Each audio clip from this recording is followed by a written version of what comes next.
All right, I am about to do a pixel art stream. If you're watching this after the fact, I am just delaying a second so that I can make sure that I have a link to share with people to watch. So just give me a second. I'll be there in a little bit to do my whole spiel. There we go. All right, so let me click this, share it with my chat room that I share this stuff with, and make sure I turn off the sound on the video so I don't get myself all echoey.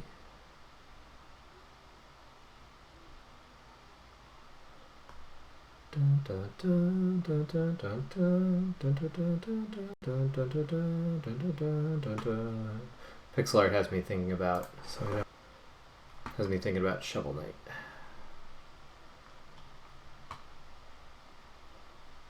All right, cool. So I have a chat window up. All right, people are around. Cool. Hello. So what I'm gonna do today is, this is like a really short thing, and I realize I have my sorry, like we're still getting over a cold in my house, so I might cough a little bit. But what we are doing today is, I just wanted to do, and don't be scared off by the PowerPoint slide. I just wanted to say like a few brief things, and then I'm going to show some Aseprite is what I'm going to use today. And through that, I'm hopefully going to give you a good foundation to get you going on some pixel art, so that you can, hopefully find some other resources later. So if anybody's watching this that is not in my game prototyping class, this is done for my game prototyping class, and I will try to share. So I might be making specific class references at some point, or talking to people in the chat who are from the class that I teach. But what I'm going to do is, if there are other resources that I would recommend, which there will be, I will put them into the description of the video. So take a look at that. I can tell you right now, for example, I'm just going to give a brief intro with some basic concepts that are good to know, and then I'm probably going to recommend something like Pedro Medeiros' Medium set of articles on the website Medium, where he calls it, I think, the Pixel Grimoire, but it's like pixel art basics, and they're really phenomenal. I mean, they are like a new textbook for pixel art. There's also a really great book by Dan Silber called Pixel Art for Game Developers, published through CRC Press. Dan's a friend of mine. He's an awesome pixel artist, and he wrote still one of the only books on pixel art. So if you're a game artist, that's a great resource. It's a few years old, so there's even new stuff, one of which is Aseprite that I would recommend, but regardless, there's some good info in that as well. So with that all being said, I am going to, let me see, will it show me how many people are watching? 2 watching. Hello, 2 people. That's cool. So you will be able to ask me questions. Yay. All right. So let's talk about pixel art. And again, I'm not going to stay in this. This is like a 4-slide PowerPoint, but I wanted to go over some basics before I get into showing Aseprite. So the first thing is, what is even pixel art? And you see 2 images here. One is by me. It's on the left. It's an image of self-portrait of Vincent van Gogh. And what I did was put it into Photoshop and scaled it down to 48 pixels wide, and then I blew it back up so that it could be like big and have like nice sharp pixels. But I resized it using the nearest neighbor, filter, or whatever it's called. The basically like the algorithm, nearest neighbor algorithm that will still give your artwork hard edges when you resize it. So pro tip, if you're ever resizing pixel art in Photoshop, use nearest neighbor instead of like bilinear whatever, and that will allow you to keep the nice sharpness of the pixels. But I did that so that I could create a pixely, low resolution image of this painting. And then here's another piece of artwork by the pixel artist Ju Jabum, who, by the way, apologies to them if I got your name wrong, but it's a reimagining of this in pixel art, in actual pixel art. So what's the difference here? Why is one pixel art and the other not pixel art? So the one that is pixel art is the one by the other artist, and the one that is not pixel art is the one by me. So the thing that makes something pixel art is not that it is art in big chunky pixels, because you can resize lots of things and it won't be pixel art. What makes something pixel art is purpose.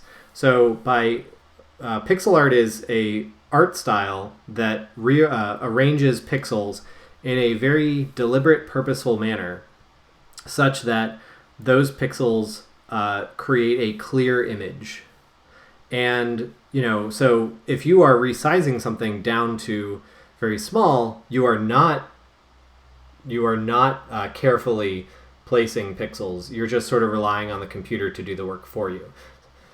Excuse me. So that's the difference. Is pixel art is a sort of purposeful, meaningful placement of colors and shapes and color information.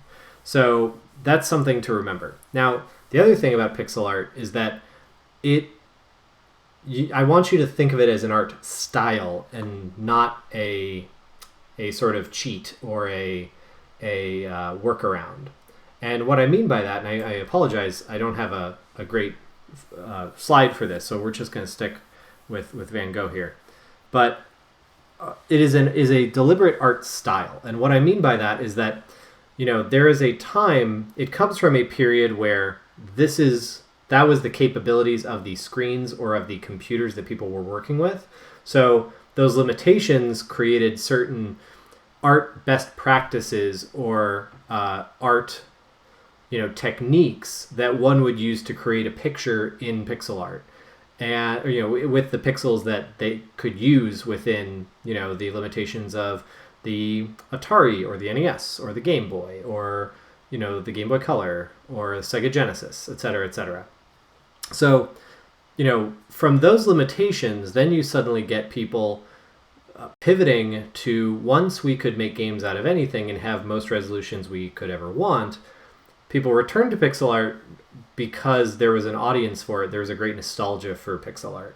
And I'm not saying this is there's probably other reasons as well, and I'm going to go over some other possible reasons to use pixel art. But that is why it's popular, is that there is a nostalgia factor. And then now you have, even among younger players for whom there's not necessarily a nostalgia factor, they are exposed to pixel art either via consuming the things that people who are nostalgic about pixel art and therefore use it make. So, little kids are playing the games that are modern games that use pixel art, like a Shovel Knight, or you get kids into pixel art because they might have played a lot of Minecraft. So pixel art still occurs because of this. And again, now it's less of a choice of limitations for the most part. I'll explain how it is in a second, but it's mostly a stylistic choice. So it's the same sort of thing where, when you decide to make a game, do you say I want it 3D? Do I want it 2D with hand-drawn graphics? Do I want it pixel art? Do I want some other type of artwork? And because we're using high-definition screens, we can do whatever we want. But so pixel art is a art style choice. Where it still becomes a tool of limitations is it still is in some ways, but not in the same way that it was, say, in the 80s. In the 80s, it was that way because of technological limitations, the power of the computers, the power of the screens that we can display things on, or the resolutions of screens we could display things on. What we have now is it's a tool of limitations for when you may have a small team or a somebody who is making a game by themselves who's not great at art, but can get around how like pixel art highly abstracts things so that you don't have to draw like an exact human figure or something like that, or you don't have to have high resolution 3D. So pixel art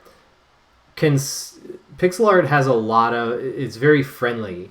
You can make something look better faster with pixel art. Now that's not to say that there isn't bad pixel art. There's lots of bad pixel art, and there's a lot of great articles written by people who are not me about what that looks like. Derek Yu and his like what to do, what not to do article about pixel art, which I can link his pixel art tutorial, which links to that article in the description. But that's a great example of there are ways that you can do bad pixel art, but I've seen it's easier to make a pretty good looking game with pixel art than it is with like hand-drawn graphics, and it's a lot less labor intensive, or 3D graphics, for example. It's a lot less labor intensive. Still, definitely has needs as a style, but it's not quite, it's a great thing for small teams to use. So let's talk about what else makes pixel art. So here you have color palettes. Now these are just examples of color palettes people have made, and these color palettes, help define, whatever mood of a pixel piece you're creating. And what's useful about color palettes, and one of the big things that separates the program that we're going to look at, Aseprite, and other specifically pixel art programs like GraphicsGale or ProMotion or Piskel, I think that's the online one, the free online one, from say Photoshop. And why I'm actually going to say I do not recommend using Photoshop for pixel art is color palettes. So what do I mean by that? So in the project that you're all doing, again, people who are not my students who are listening to this, if you ever say like, what the heck is he talking about? In the class that I am making this video for, my Kent State University game prototyping class, they have to learn about an retro video game console or computer, and then make a video game that looks like it was made on that console. And mainly it's an art direction project, and they have to look at its graphic capabilities, its color palette, things like that. So working from a color palette is just baked into, again, because it does come from the limitations of old hardware, it is baked into the logic and the genealogy of pixel art as a style. So usually what you're doing is defining a very clear color palette and then working from that palette. Now you do that in a lot of different types of art, but what makes pixel art really interesting is because, again, some of these palettes are based on, not these ones that are pictured, but some of these palettes are based on the what, for example, the ZX Spectrum could show. It could only show certain colors, so you're picking from those colors to make your artwork. What's nice about pixel art programs, and the reason that I recommend them over something like Photoshop, so again, a pixel art program is a program specifically created for the creation of pixel art. Examples include Aseprite, GraphicsGale, ProMotion, which is a very high-end pixel art making program, Piskel, which is a free online one, and a bunch of others, really. Pixel Edit's another really good one that I have, actually. But what differentiates these is that, where Photoshop, and why I don't recommend using Photoshop or GIMP or anything similar, even though that some give you tools for it, like I know Krita gives you specific tools for it, is that the color information is stored in those programs in the pixel in which you put the color itself. So, this is a JPEG of some Octoroks from the original Legend of Zelda, the color information for those Octoroks are in the picture of the Octorok, right? If I open this up in Photoshop, I could like paint over these images. Now, what happens in pixel art programs is that the pixel itself does not contain the color information. That color information, and you'll see this in Aseprite, is contained in the color palette part of the interface. And what the benefit of that is if I have a red Octorok, so where's my thing? Here's a red Octorok, and then I want it to make a blue Octorok, so what's on the right here. In Photoshop, I would have to go into my paint bucket tool. Now this is kind of easy because there's really only like 3 colors here. There's red, orange, and white, but I'd have to go into each, let's say I did a bunch of frames of animation of this Octorok. I would have to go into each frame of animation, paint bucket tool, everything, and for each frame of animation over and over and over again, and that just wastes a ton of time. But in something like Aseprite, I can instead go into my palette for the document that I'm doing, and then I can just change the red to blue and the orange to light blue, and it will change for every pixel and every frame of animation that the Octorok is on. And then suddenly I have the blue version of the enemy instead of the red version, which, as we all know, is the scarier version of the enemy. So that's, and the other way, and I know like some people out there are probably thinking, but why don't you just make a gray one and then change the color in the game engine? Okay, yes.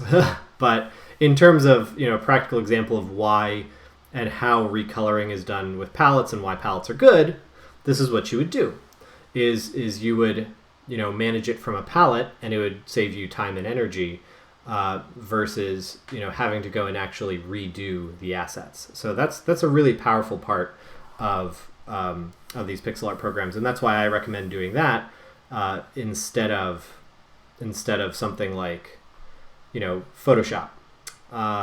So any questions on that? Because I know the color palette thing, it's kind of a hard thing for people to get their head around. Again, if this is new information to you, I can demonstrate within Aseprite once I open it up. So let me. Gonna also invite some folks from my other course that are online while the video catches up, and see if anybody could use the info.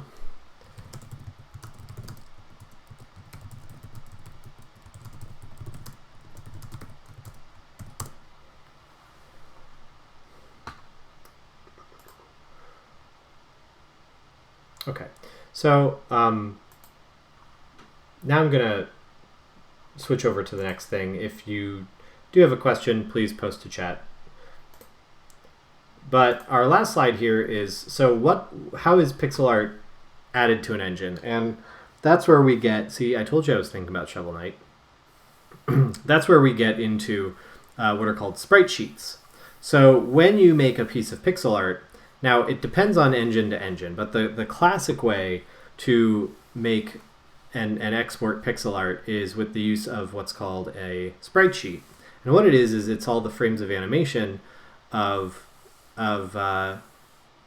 your character or your enemy or your environmental asset or your game object laid out in this sort of like step by step, all the frames in one image thing. And why does that exist? Well, in a pixel art in a program like let's go with or not in a pixel art program, sorry, Friday Brain. In a game engine like GameMaker, what you're going to import is you're going to import a sprite sheet, or what you might also call like one row of these, Shovel Knight characters. You might call that a sprite strip. But you're going to import a sprite sheet or a sprite strip, and what that's going to do is bring in this whole image, and then the game engine is going to have an automated tool for splitting up this image into different frames. And that's usually going to mean that you have squares that are the same x and y coordinates. And theoretically, your sprites should all fit into, so let's say it's all like 32 by 32 pixels for a character, it should fit within a 32 by 32 block. So you're painting everything on a 32 by 32 palette, and that is creating, a grid for you. So everything is going to occur on a grid. If anything fits outside, that could create problems, and you're going to get part of one animation on another. So, for example, here this one where Shovel Knight's jumping and flipping, you're not necessarily going to use, like this one is not quite even. For that one, you're probably importing as a sprite strip and then using, editing it in some other way. So, and this is not a hard, fast rule for everything. Every engine is different, so look to your engine for guidance. But sort of the classic way, the old way, is that everything fits in the same square, and you try to keep everything within one square, and then it's exported as this strip that gives you a grid, and then you can easily tell the game engine to chop it up. Now, what happens if you go outside the square? Well, you might have part of one frame of an animation invade another and things like that. So that's what's going on if you're not careful with your pixel art, or if you don't have the character lineup, it could jitter back and forth during the animation. So pixel art, you want to be very precise about the placement of your character in your document so that you don't get weird jittering and things like that. The other thing to know about pixel art like this is that now the background here is white, so it's kind of a bad example. But in some programs, and older versions of GameMaker do this. I can't remember. I think the new one probably still does this. But a way a lot of older engines work is that you would have, if you go look up a sprite sheet on Google, you might see that the backgrounds of them are these really obnoxious colors, like magenta or neon lime, green, kind of neon cyan, or nuclear green. And what the reason for that is because older pixel art programs would take the lower, usually left or right hand pixel, and sample that and make that the background color that would be clear. Modern engines will just use transparency in a PNG, but older engines would sample that corner color. So you'd basically make your background color some color that you would never use, or that you did not use in your palette. So again, a really bright magenta or puke green kind of thing. So that's sprite sheets. You don't really need to know. It used to be that you'd have to paint things on a sprite sheet, but what we can do now with pixel art programs is they're already set up to do this for us. So that's really awesome. So while I switch over, are there any questions? I'm gonna X out of this, and I'm just gonna minimize the PowerPoint in case anybody has any questions about the PowerPoint. And then I'm going to, hi Nemo. We're not gonna play with Nemo yet. I am gonna show something with Nemo to make a point about animation, but I'm gonna open up Aseprite down here on the bottom, which is this little Mario block. And I get this. I really like Aseprite for a number of reasons, but I like how thematic it is. It looks like something out of Windows 3.1. It is itself a piece of pixel art. No questions? Nothing? No? Okay. You're all experts in it. Congratulations.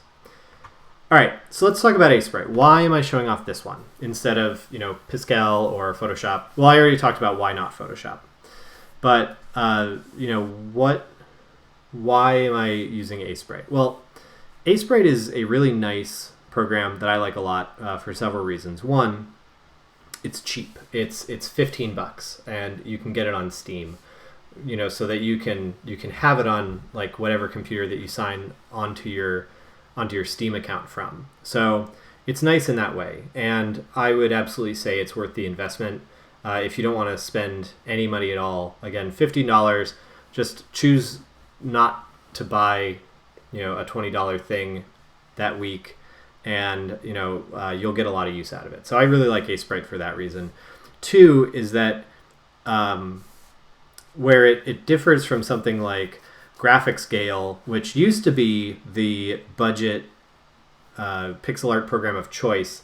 It's Graphics Gale, and if you want to go look it up, if you get to a website that looks like it was made in GeoCities and looks like, wait a minute, this seems like it's fake. It's not fake. It's actually, that's just the website. It just looks like it was made in the late 90s. But the thing about Graphic Scale is that it was really awesome at the time that it came out, but it's definitely something that I don't think has aged particularly well, and I don't think it has a lot of the quality of life issues that are really nice in modern tools. And then I don't really have experience using Pascal. I know that a lot of people like it, and it is web-based, so that you can just like sign on to it and then have it available anywhere. So that is another really nice option. So those two I've heard a lot of great things about. I've heard Pixel Edit is a professional level thing, but based on some of the feedback I have from friends of mine who are pixel artists, I'm told like Aseprite's really the modern way to go. And then ProMotion is the like ye old grand professional level tool, but it has more of a I think it's based on a subscription model now, but it used to be like $100 to get it. But it really does have like the Rolls Royce of tools. So what I like about Aseprite is that it actually has some of those tools also in it. So again, really, really great program. So when you open up Aseprite, this is what you're going to get. It's fairly simple interface. And this is really the sign-in interface. It's like your recent files, your recent folders, so that you can organize your stuff. Here's information on what's been updated recently. But you'll want to go to New File, and I'm going to do that. I'm on my tablet, and I'm going to do 32 by 32. Now, one thing that you're going to see, and I'm just going to use RGBA, but automatically you have color mode. And these color modes are, I could do RGBA, so which is red, green, blue, alpha. So that's your normal like digital art color palette. Grayscale is obviously grayscale, black to white and gradients in between. And then indexed. So let me click on indexed and see what happens. I think this is like when you import a color palette, which actually, for people working in the class, this actually might be a really useful tool. And then background, transparent, white, or black, and I'm going to go with transparent. So there's also some advanced options. So do you want to have like different types of pixels? For what we're doing, there's no reason not to do square pixels, but I just wanted you to know what these were. And I'm going to hit OK. And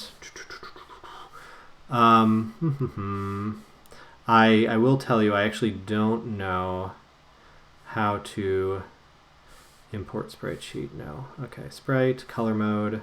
You can change color mode here. And RGB grayscale. Okay, you can switch. Properties, let me see, transparent color, color profile, display profile. Sorry, I'm also, let's see, I'm trying to see if there is a import color palette option. Nope, that's my tablet. View frame, edit, place color.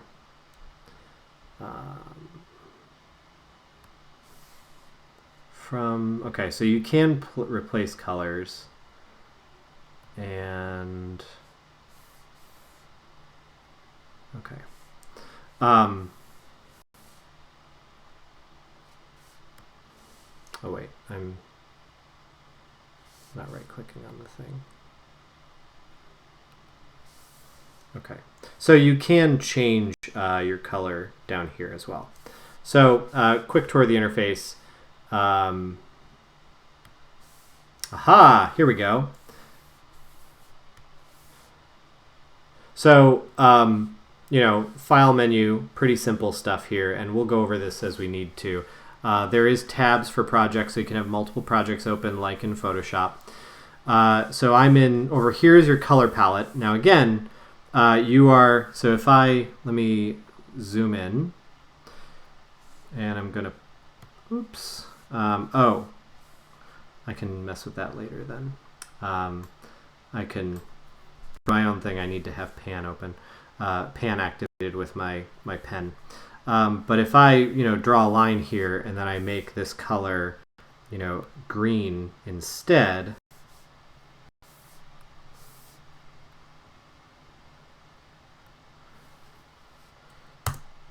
now will it add, oh, no, come on.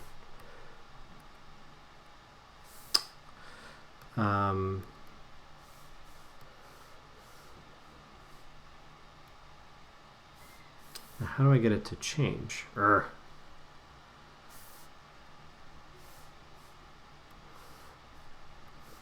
There's probably somebody who is very knowledgeable in this program. Actually, I think it would be edit, replace color. Aha, there we go. So, okay. And then add. Okay, so, oh, now come on. How can I add this to my palette?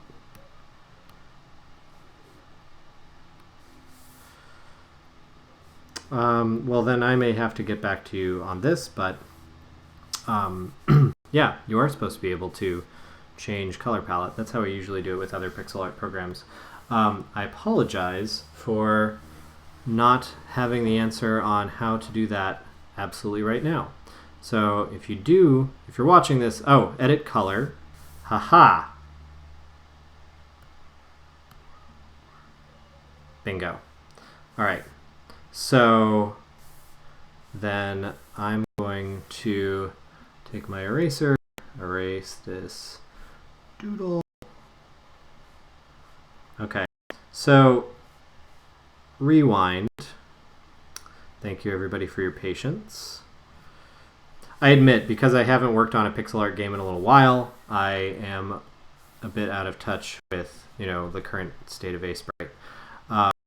But so if I draw a squiggle and then I go to, if I pick the color, and up here with the colors you'll see this little lock. What that means is that I cannot, if it's you know, light gray, that means you can't edit it. But if I click this, then I unlock it and I can edit the color, so I can make this blue, and there we go. So there's that palette switch that I was talking about, which is super handy. All right, so I can sort by hue, sort by red, you know, things like that. And when you notice, you know, these colors are changing. So it's actually pulling from like its placement on the palette, even rather than the color itself. So if I go by sort by alpha, that's not going to do anything. Sort by, oh, I've got to unlock it. Sort by luminance. See, it organizes them, and then whatever this line here is that I've been editing, like it's changed to whatever is in that like 4 over 2 up, you know, color. So that's when you're sorting, that it'll, you know, change different things. Here we can go to presets. Now the presets are really neat. You know, we could go to Atari 2600 NTSC, which means, you know, North American displays, and I can open folder, or I can load, sorry. Open folders if you want to import your own. But now, come on, get out of here. Oh, accidentally, when I hit open folder, it opened a folder on my other screen. Sorry. Oh, it opened the folder of all of the palettes. That's neat.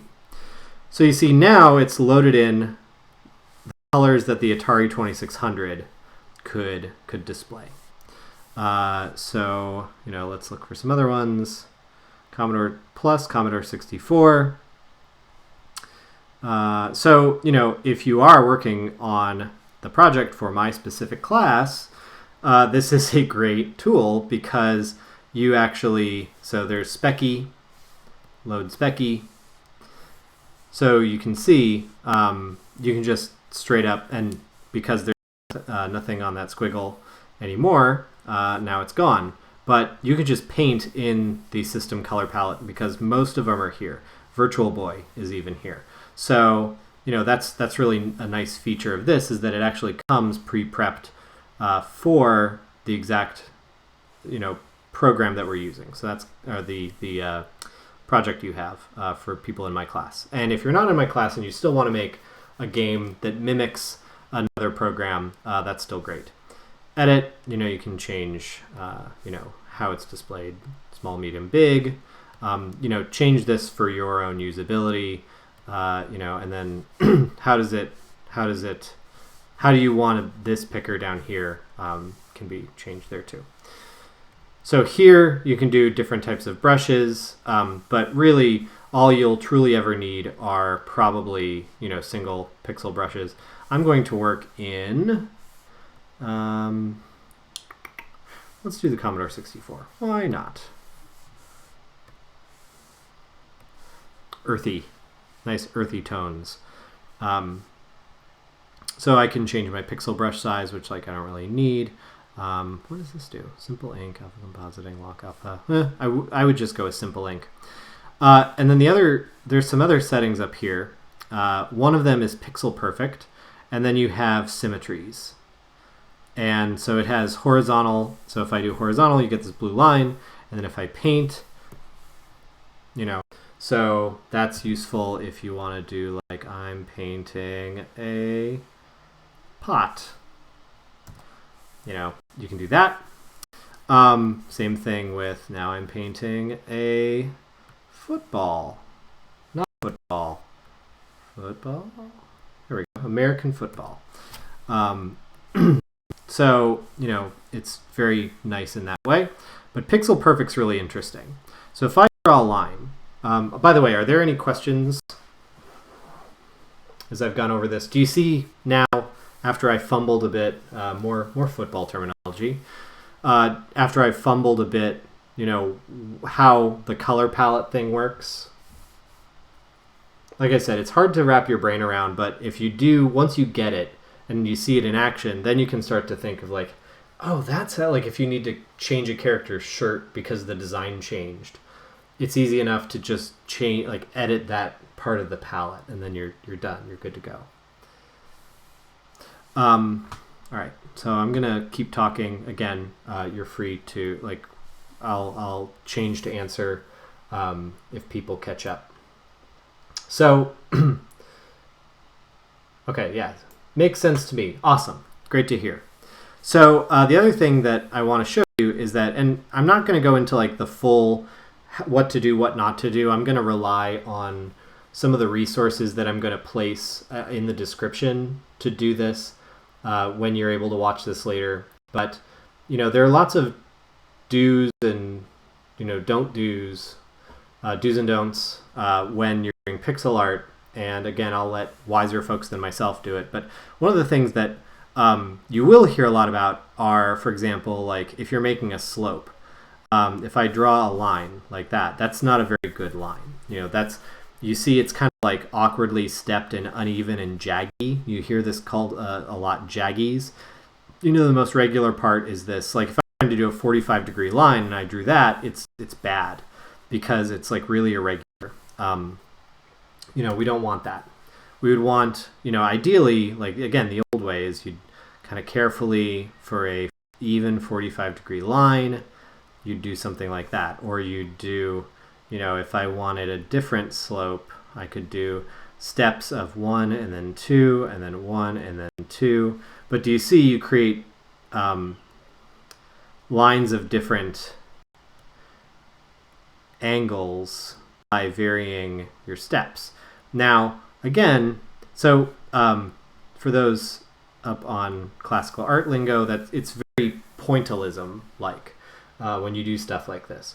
Now, that's kind of obnoxious. People don't like to do that. And if you are a person that's like, oh no, this is going to be time consuming, and that is where pixel art could get time consuming, is making those perfectly nice lines.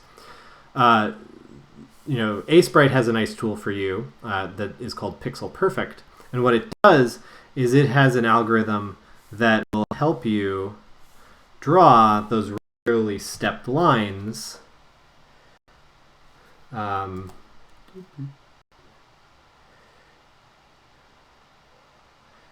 you see, like, it's actually, if I do a curve, so, oops, edit, redo.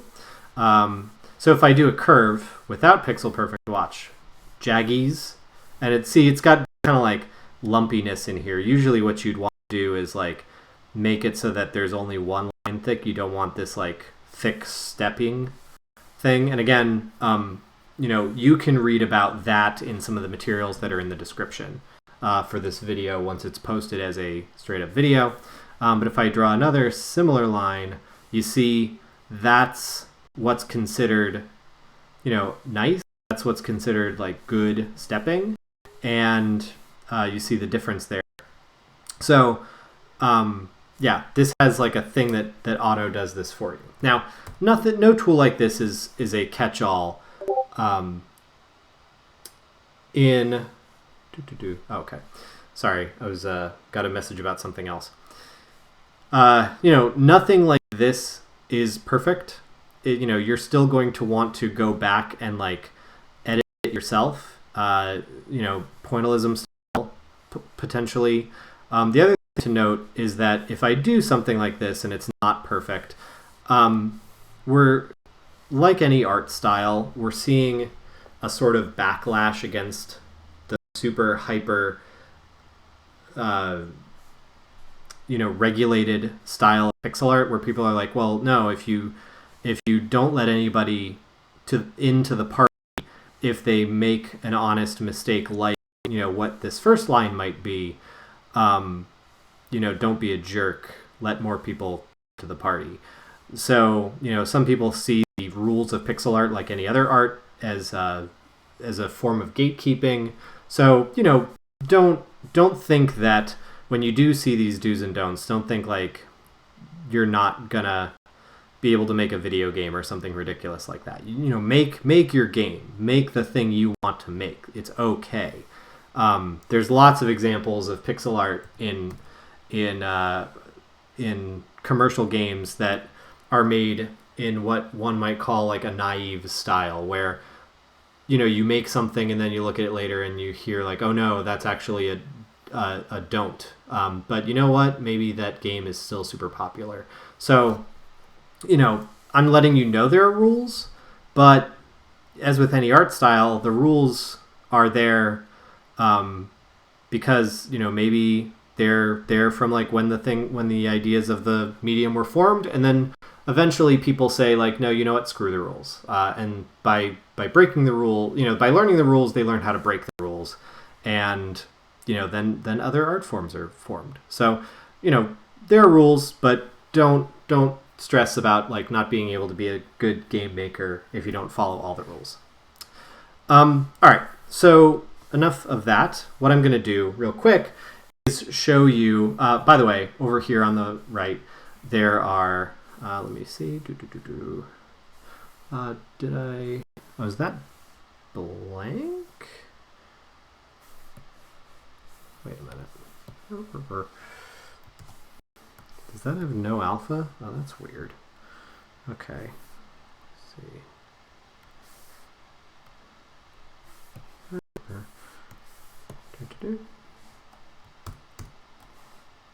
Oh, that's odd. So wait. Alpha. So why is it?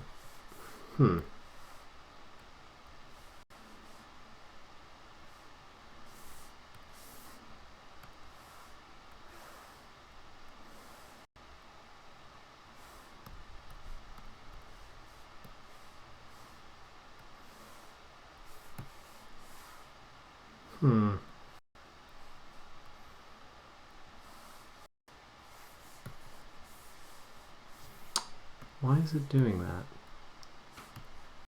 Okay, that's... Wonder why that's alphaed that way. Man. So I guess I'm not gonna make my outlines for this thing out of black. Index 0. It looks like it has alpha. Bizarre. Oh well. Alright. Gonna carry on.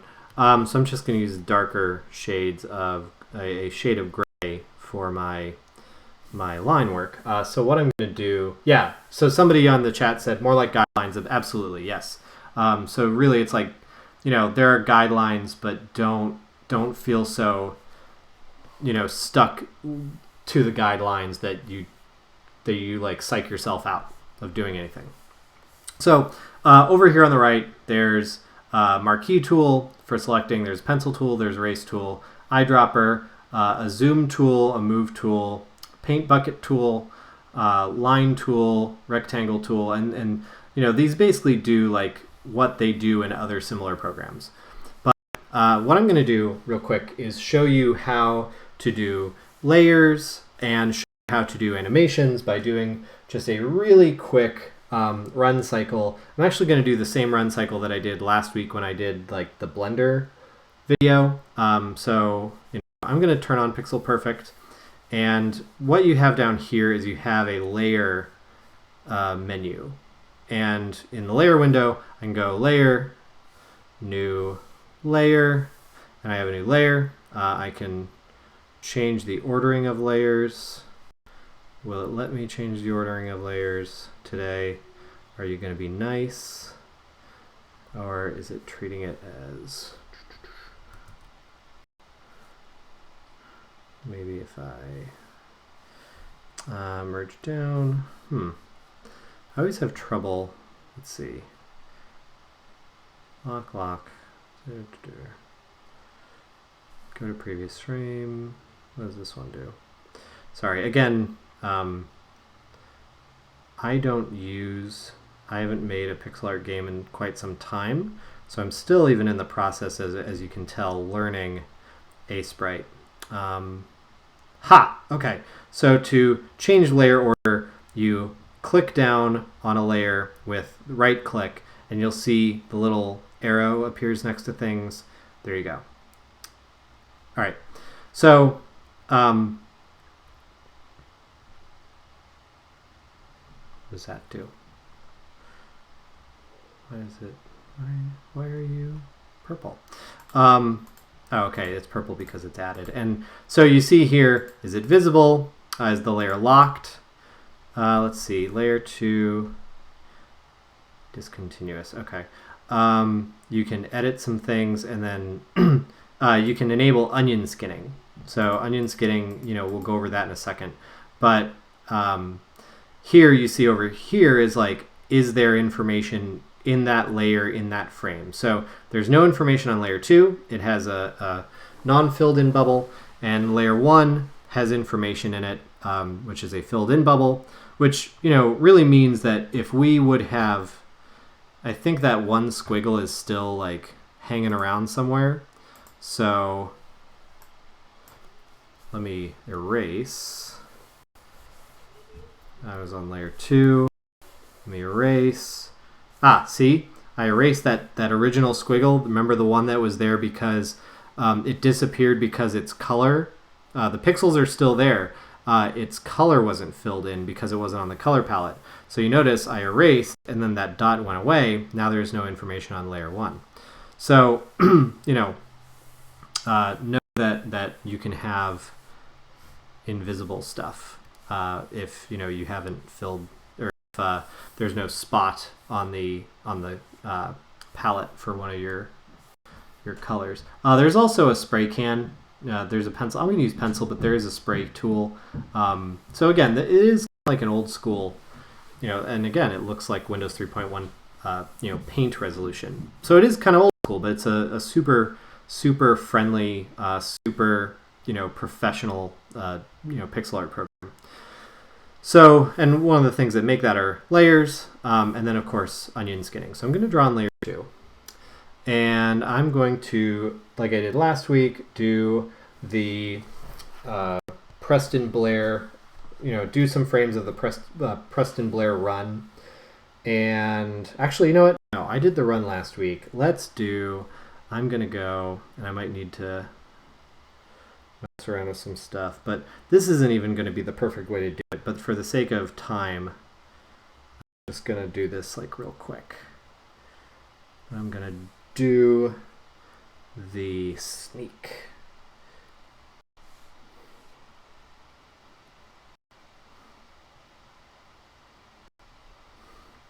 So again, I'm doing the pixel perfect. See, pixel perfect isn't always perfect. And now I'm going to boop. Now it's better. So it's nice, and it's a shortcut from, and even then, like, we've got this hanging pixel. That's not great. So, use these with a grain of salt. Use these tools with a grain of salt.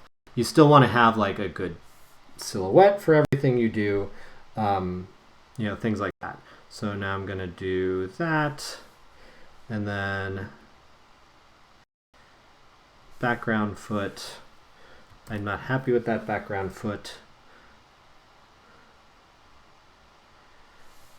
That's better.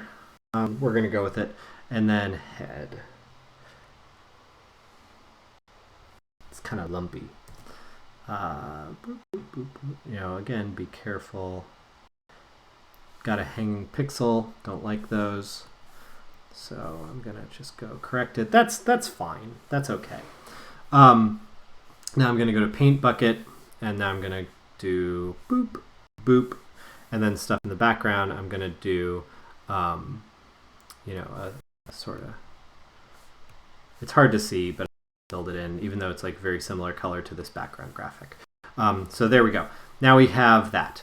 So now what I'm going to do is I can, so now I want to add a new frame. So I have one frame. Now I could go to frame, new frame, or I could go to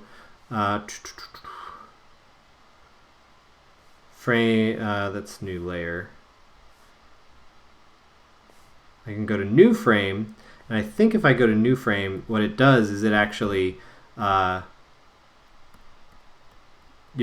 copy the frame from before. And I don't want that, so I'm going to hit undo. But if I right click in here on my frame, I can go to new frame and it'll copy it over.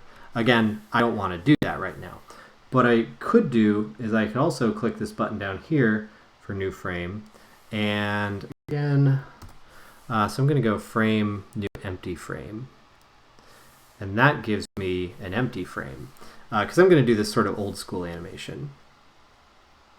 So, it says my chat is disconnected. Oh no. So hopefully you can still all see me and hear me.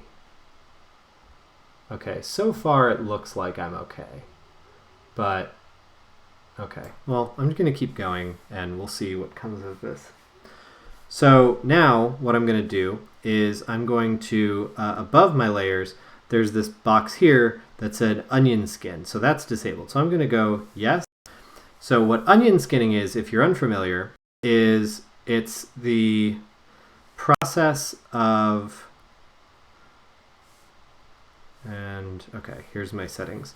It's the process of looking at a frame like before or after. I actually have some, ooh, yuck. Okay, I'm going to go back. Delete, delete. Hate those hanging things. Do I have any more hangers on? No. All right. Draw. That's not great. See, pixel perfect isn't perfect. So anyway, onion skinning. So onion skinning shows you the frame underneath. And or after, and how I have it set to show the frame before, so that I can trace the frame before in a way that's going to allow me to, you know, get things kind of right and then, you know, be able to play my animation. So if I want to go and change the settings of this, next to the onion skin button, which is this one here, see there it goes on and off, I can go to this one that looks like some sliders on a soundboard, and I can change, let's see, position, onion skin, merge frames, opacity. So I can change opacity. I can give it a tint. And what's nice about the tint is that, you know, it'll make it like not at all the color information that you're using, and I can change, you know, the opacity of that. But that means that it's really, like, I actually like working with tint because then again, it's easy for me to see, you know, what is the current thing and what is my not current thing. And then let's see, current layer only. So if you only want to do layers, why would you use layers? Well, if you're painting a complex character and there's multiple layers to move around, you can work in the layers and then move, you know, maybe one is for armor and one is for, you know, the actual character body. So that's great if you're like have swappable armor or, you know, different things that you want to have like different effects on and use the layers as a way to animate certain things. You can go nuts, kind of like you can in Photoshop. So layers are super powerful. So yeah, you can do current layer only for onion scanning, and then you can choose behind or in front. I usually do behind, but if you absolutely must see, you know, that, then you can do in front. I usually use behind. I'm gonna do red blue tint, and then you can also, of course, reset here.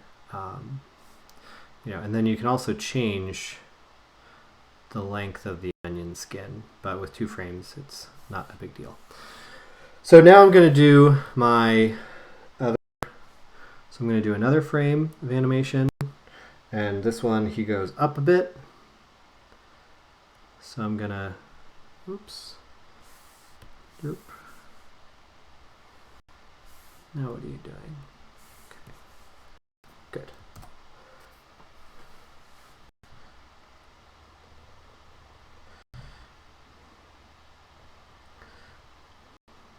Okay, I'm going to make the shoulders shrug up a little bit. The arms go up a little bit.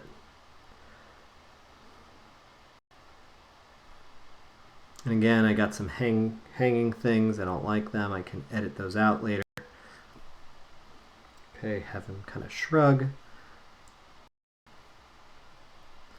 More tummy. And then have it go here.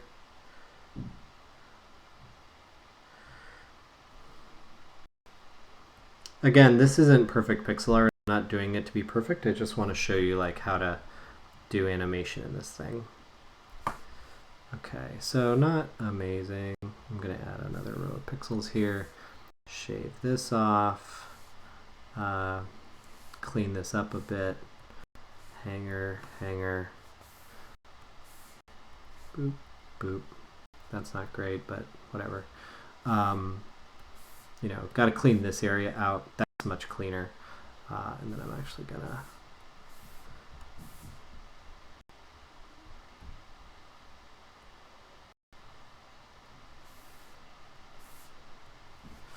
now I didn't leave myself, I goofed. I didn't leave myself any much room for the head, so I'm gonna just like try to fake his head moving up a bit.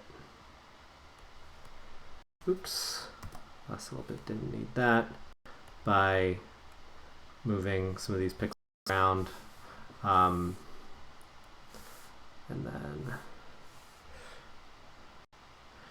background line.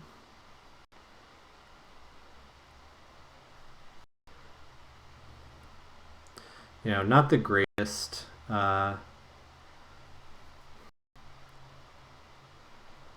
silhouette ever, but again, sometimes you just need to put color information down and then you can edit from there. Okay, so now I'm going to use my paint bucket tool, and oh, so I should mention what I'm actually doing with this. now you see the blue is the background. The blue is the frame forward. So what I'm doing is I'm making the foreground brighter and the background darker so that you can easily see between foreground and background. But if I play this, you can kind of see it. Yeah, that looks okay. You know, and then in my preview, I can I zoom in on my preview? There we go. But pan on my preview. But if I go back and forth and scrub the animation, you can kind of see, like right now he's kicking out, but that's okay. And again, the feet don't quite match, but I'm just doing this quick for the sake of demo purposes. So now if I do frame, new empty frame, and we've got another thing here. Okay, so it says unable to connect to chat. So I apologize if anybody's feverishly trying to ask me a question and can't see it. People from my class, if you are in the Discord, feel free to, and you have a question, feel free to send me a question there and I will see it. So now that we have a third frame, we can see where the, we can see how I can edit the onion skin. You know, I can drag this, I can drag, see how there's these like little corners of this box. I can click down next to those and you see it turns into that like long arrow. I can click that and now you see I get, more frames in my onion skin. So that's how I can affect that. So what I'm going to do is go back to, let's see, can I even first frame, frame header. Okay, never mind. I wanted to see if I could like, actually, you know what? Let's do this because my body position is going to be kind of similar. I'm going to copy frame 1, copy, go to frame 3, paste frame 3, and then I can, because if I'm going to be falling, then what I can do, I'm going to click out. So I don't have the ants marching. When I was a kid and we had stuff like that, selection marquees like that, my computer teacher always said it's like ants are marching around it. So I forever talk about it like ants marching. But I got a little jaggy there, that's fine. But in fact, I'm going to erase this leg entirely. And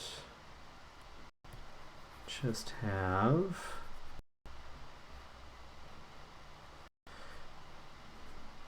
this actually might be a good opportunity to turn off onion skinning because I'm already seeing that like onion skinning was kind of getting in my way. So there we go. Now I can go back to onion skin, and now what I'm going to do is it would help if I was in the pencil tool, wouldn't it? Now I'm going to do that and carry the leg through like that. Again, not perfect, but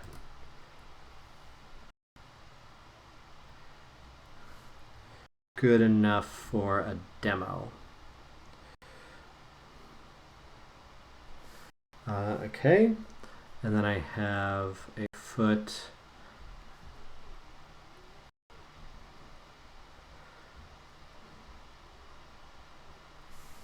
down like that.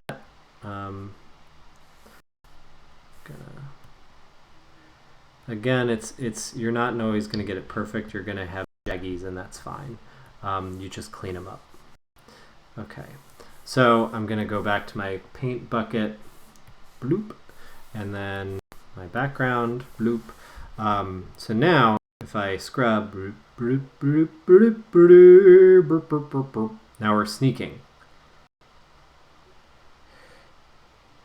And that was fun. Let's do one more. Let's just do one more.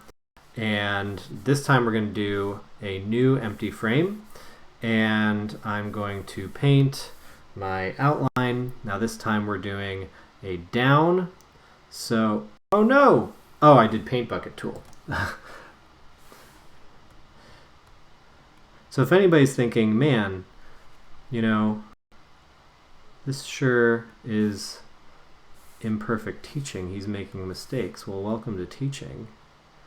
I have a secret for you. All of us are making all these mistakes all the time.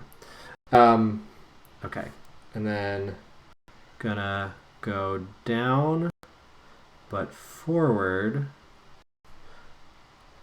on my hands.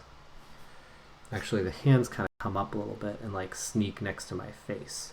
So they just kind of like compress. Yeah. I'm gonna do that.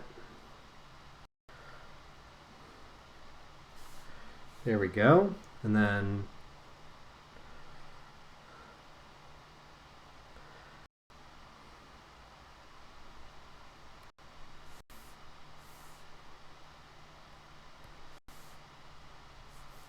okay, not too bad. Gonna erase a jaggy. And then background. Now, again, like with the animation art, it's really important to try to maintain a good silhouette. I can't say that I'm doing a perfect job at this, but you want to do what you can to keep a good like shape so that the viewer can read it. There, that's better.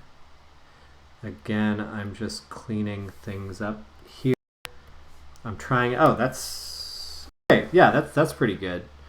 Okay. Yeah, that's nice. So then if I want to do, again, paint bucket, bloop, bloop, there. All right, so this is the last one, but see, we're sneaking. Maybe we're making a Scooby-Doo game. I actually have a pretty awful jaggy here, so see those little hanging pixels are real pain because they really almost like scream out at you when you're watching an animation. They flash at you, and you want to get rid of them as much as you can to try to, again, so that's one like what not to do. There's lots of what not to do, and I'm probably breaking half of them in this video, but for the sake of demonstration, that's just one really easy one to address in a video like this. Again, the rest I'll put some resources in the description. But see, now we have a nice animation, or the beginnings of a nice animation. So this is one thing that you will notice about pixel art, is that you can actually get away with a lot. You know, I could, it'll be relatively easy for me to maybe like duplicate these frames, and like if I could, you know, drag all of them, Control C, I can Control V, and now I suddenly have the other frames.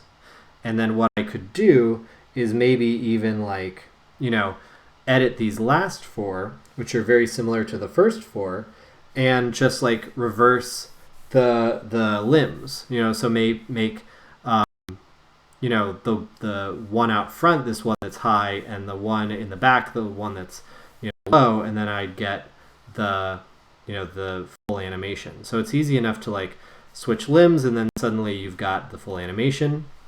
The other thing too is, you know, I don't have it here. Actually, maybe I could pull it up, but if I pull up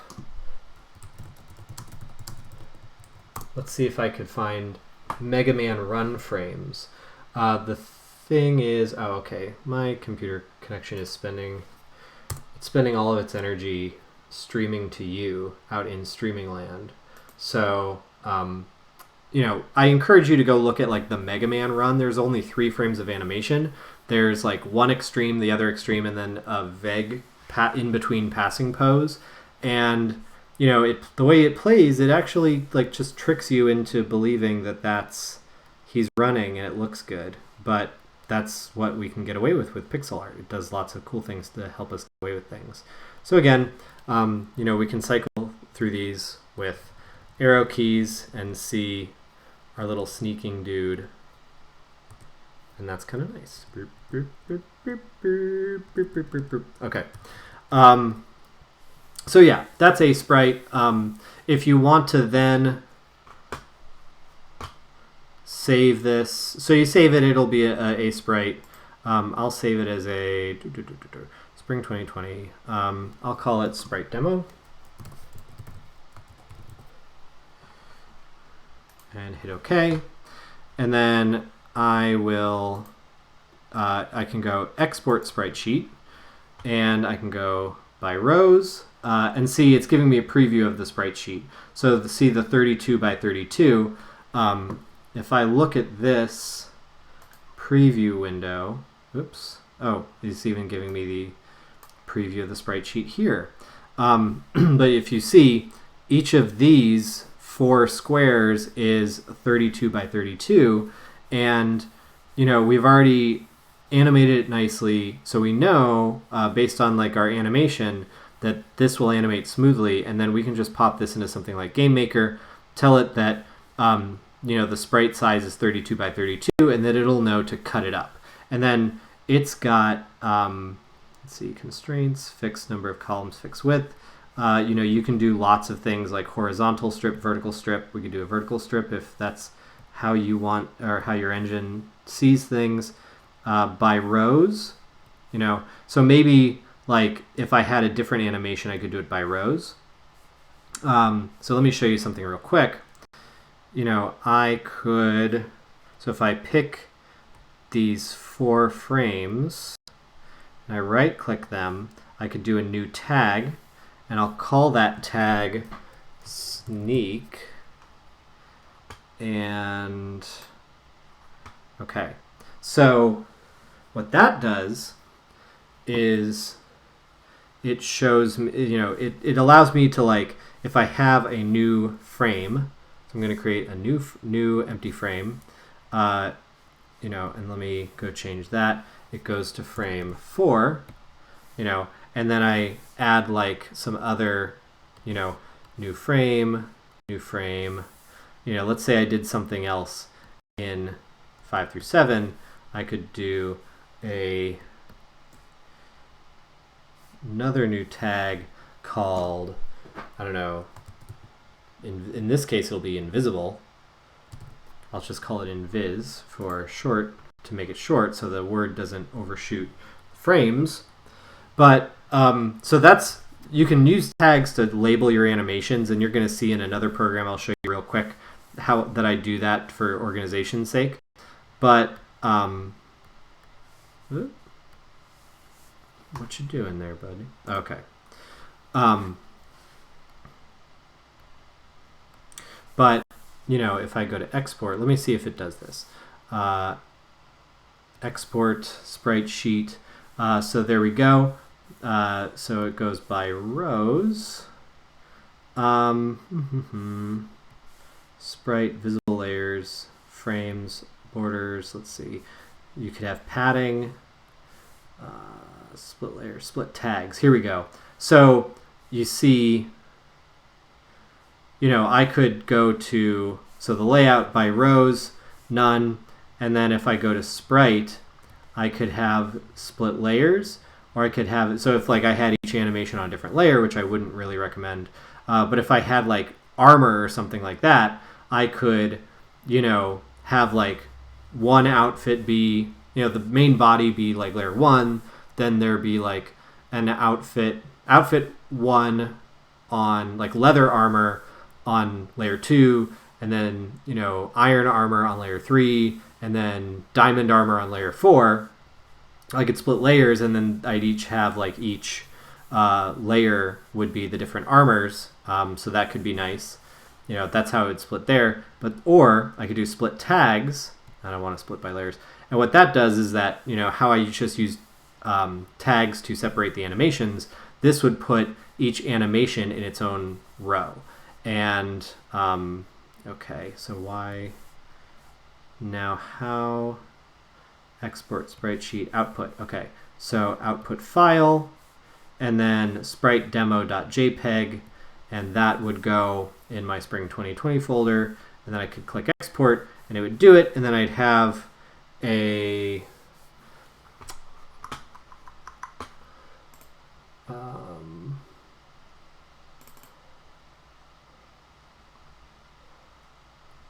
and then I'd have my,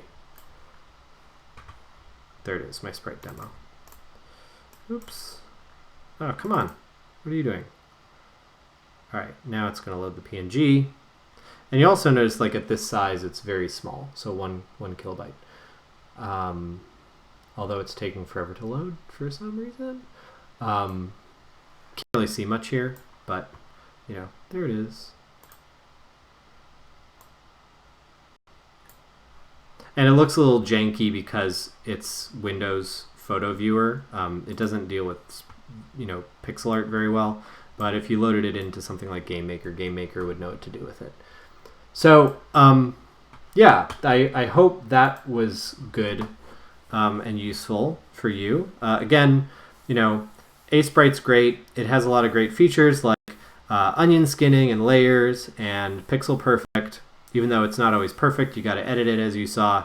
It has these color palettes, which is really excellent for your project, especially for those who are doing my game prototyping class and you are working with many of these consoles. So, that's a really awesome, awesome tool there.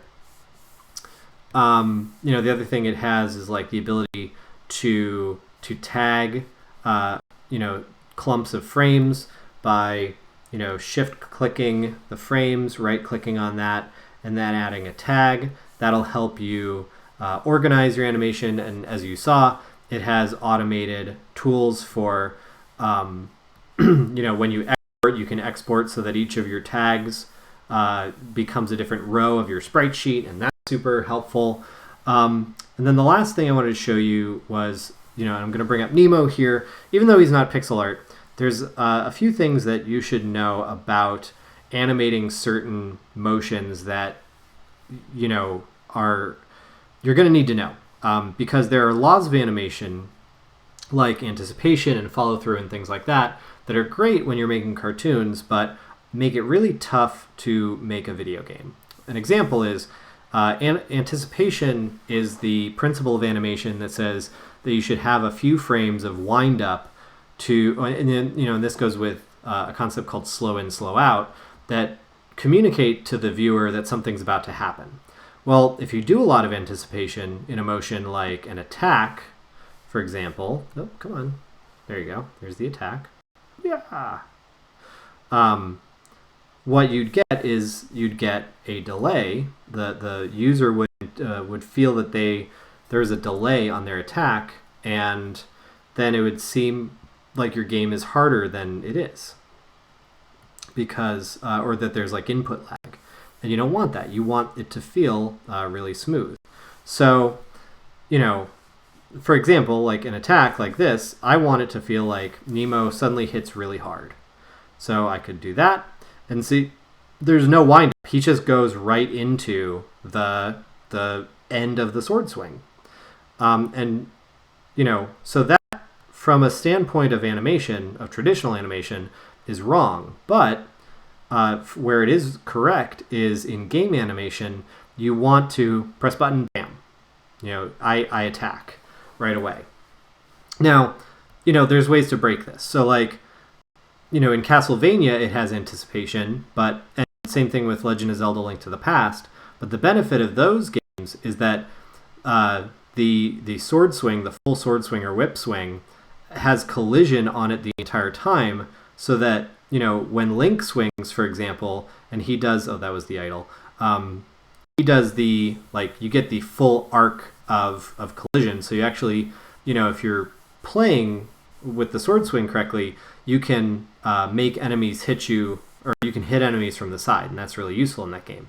That's not the game we're doing here. So it's like press button, bam, and you get just that collision box that is, this is where you will hit. And one of the cool things, though, that you can do to give the impression of anticipation is, and if I make my start frame 20 and my end frame, and see, I have tags down here, end frame 28, and we have a script that helps us export using this, kind of the same way you do with Aseprite. But, you know, if I play this animation, it plays a little slow because, you know, it's streaming right now.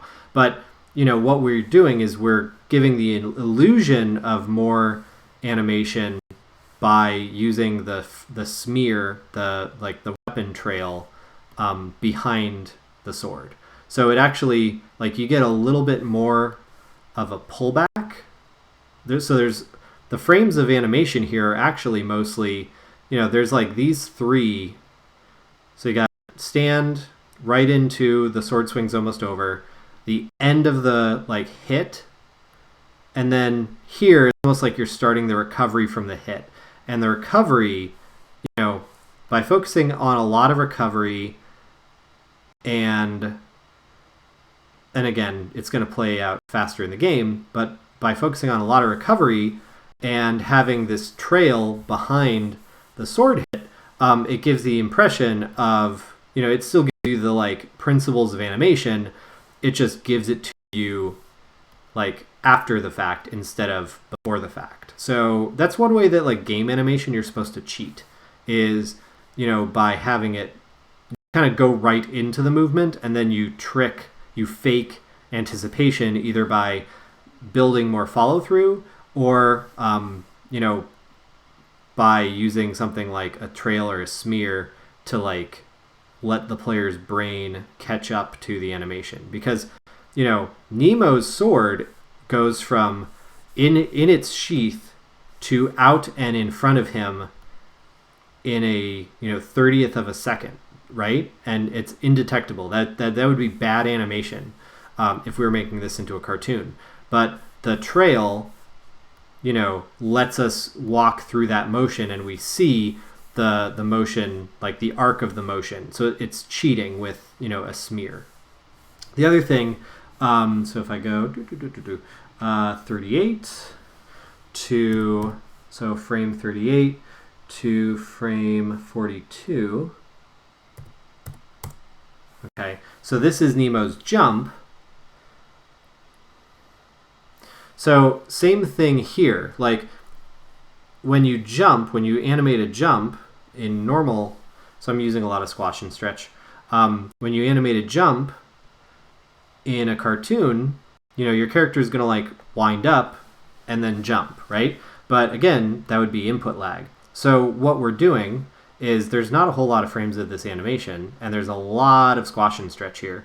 And the purpose of that, you know, the other thing you're going to notice is that he's jumping in place, which makes animating jumps like really tough. And I'm not going to do a full tutorial on that. I'll leave that to one of Pedro Medeiros' fabulous pixel art animation GIFs. And actually I used that to help me with the sword swing and the jump. So you know, thank you. I'm really glad I spent that money on Patreon. Or on Itch. I got it from it. I got the pack from Itch. But, you know, we're almost faking this because you're going to go right into the jump, and there's this one frame of a wind up. But this frame is actually going to be in the air. He's already going to be in the air. So one thing that's infuriating about animating jumps for game sprites is that your game sprite, you know, you have to animate the jump in place. It's one thing for a run cycle because you just kind of draw like he's on a treadmill, but this is really tough because you're like, well, I don't know how it's going to look as a jump until it's in the game. I've seen this. It looks pretty good. But, so this is actually going to be in the air. But we're using a lot of squash to give the impression of a wind-up. So even though this is going to happen this is going to play right as he's leaving the ground, right after that button is pressed. And that's going to, that's going to, whatchamacallit, that's going to, give us the impression of a wind-up, even though he will already be in the air. And then, we could even do like a kick, little particle effect that, kicks off of his heels when he starts, right? So, that, again, we're faking anticipation, even though he's already going to be in the air. And then we're using stretch to give more of a full effect of the jump. And then, again, this is like, cutting this out. This isn't going to be part of the jump, but this is 4 frames. So he's going to spend most of his time perceived by the player in the air in this sort of yay pose. I do even have this if we want to have some follow through, but even then it switches just back to, so I'll show you what that looks like. Boop, boop, boop. There we go. Yay. So again, he's doing it more or less in place, but the game will take care of the actual upward motion itself. But you see, all this bit, this is going to happen like immediately as he leaves the ground, and that's going to give us, it's fake wind up. So like he's already off the ground when he does this, but that wind up is perceived by the player as wind up, but without the control lag. So again, this is animated wind up, but it's over squashed a bit, and it'll be playing out in the air. So it gives the player, even though he's already left the ground, the impression that he is winding up as the thing lifts off.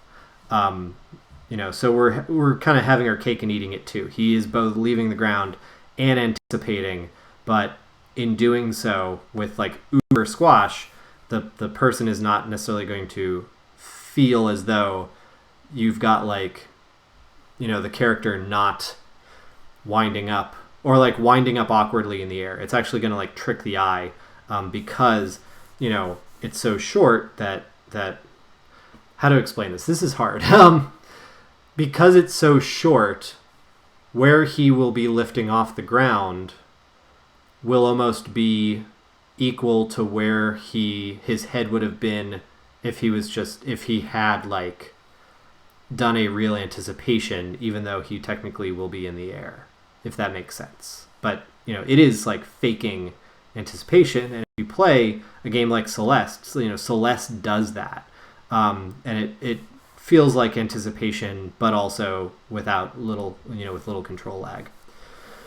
So that's just like some dumb stuff that we've not discovered, but kind of like adapted from pixel art animation into a game like this. But I hope it helps illustrate some of the things that you will have to struggle with as you do pixel art animation for games, because getting rid of the anticipation, it's going to seem really tough, but it is going to make you or learning how to get around anticipation so that you eliminate the feeling of controller lag is going to be a big part of animating for a retro game project and animating in pixel art. Again, go refer to Pedro Medeiros, and I'm sorry, Pedro, if I have mispronounced your last name, but please go look at his materials on Medium and on Patreon and on Itch, because they are like one of the Bibles of pixel art. They're really great, and especially pixel animation. So